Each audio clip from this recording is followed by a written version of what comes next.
Tony Gonzaga, todo suporta sa pagbubuntis ni Alex Gonzaga at todo prayers sa successful pregnancy journey ng kapatid. Ang ugnayan sa pagitan ng magkapatid na sina Tony at Alex Gonzaga ay hindi kailanman masisira.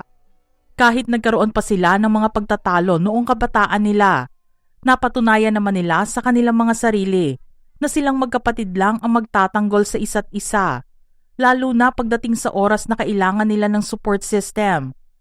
Kasunod ng ilang maemosyonal na taon at ilang beses na pagsubok ni Alex para makabuo sila ng baby ng mister na si Mikey Morada, ang nakatatanda at nag-iisang kapatid niya na si Tony ay nagpapakita at nagbibigay ng suporta sa kanyang baby sister. Habang ibinabahagi ni Alex ang kanyang miscarriage at journey kung paano niya ginagawang malampasan ito, hindi nakakalimot si Tony na paalalahanan ang kapatid na lahat ng bagay na nangyayari sa kanyang buhay ay naaayon sa kagustuhan ng Diyos at dumarating ang ibang bagay sa tamang oras. Matatandaan naman na noong magbuntis si Tony sa baby girl nila ni Direk Paul na si Polly at nalamang nakunan muli si Alex, hindi ito naging insensitive at naghintay din ng tamang pagkakataon para sabihin sa kanilang pamilya ang good news. Umabot din siya sa punto kung saan ikinumpara niya ang kanyang sarili sa kanyang ate. Pero imbis na magalit sa sitwasyon na kinalalagyan niya, sinabi na lang niya na, "You just have to be happy sa mga blessing ng ibang tao kasi darating din yung sayo." Para sa pamilya Gonzaga, may tuturing na isang miracle baby at tunay na sagot sa mga panalangin ang biyayang ito. Aasahan na rin ang pagiging hands-on ate ni Tony sa pagbubuntis ni Alex.